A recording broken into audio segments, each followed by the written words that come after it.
நியூசிலாந்தில் நார்த் ஐலாண்டில் ரோட்டோருவா அப்படிங்கிற ஒரு ஸ்மால் டவுனில் ட்ராவல் பண்ணும்போது அங்கங்கே இப்படி புகை மண்டலங்களாக ஸ்டீம்ஸ் வந்து வெளியே வர்றதை பார்க்க முடியுங்க. என்ன ரீசன் அப்படிங்கிறத இந்த வீடியோவில் பார்க்கலாம். ட்ரோன் ஷாட் எடுத்திருந்தேங்க குயிராவ் பார்க் அப்படிங்கிற இடத்துல இருந்து ரோட்டோருவா டவுனில் தான்.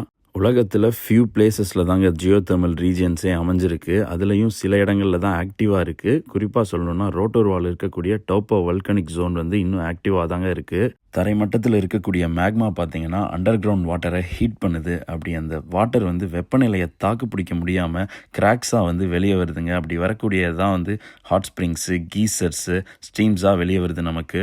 ஹாட் ஸ்ப்ரிங்ஸ், கீசர்ஸ் மட்டும் இல்லாமல் சில கேஸஸும் ரிலீஸ் ஆகுங்க. அப்படி ஹைட்ரஜன் சல்ஃபைட் கேஸ் ரிலீஸ் ஆகி ஆக்சிஜனோட ரியாக்ட் பண்ணும்போது தான் சல்ஃபர் கிறிஸ்டல்ஸ் ஃபார்ம் ஆகுது. ஸோ அதாங்க ரோட்டோருவால் நீங்கள் ட்ராவல் பண்ணும்போது அழுகி போன முட்டை வாடை அடிக்கிற மாதிரி உங்களுக்கு ஸ்மெல் வந்திருக்கும். அதுக்கு ரீசன் பார்த்தீங்கன்னா இந்த சல்ஃபர் தான். இப்படிப்பட்ட வினோதமான ரோட்டோருவா நகரத்தை நியூசிலாந்து எப்போ வந்தாலும் விசிட் பண்ண மிஸ் பண்ணிடாதீங்க. இன்னும் நிறைய இன்ஃபர்மேஷனோட அடுத்தடுத்த வீடியோவில் சந்திக்கலாம். சியர்ஸ்.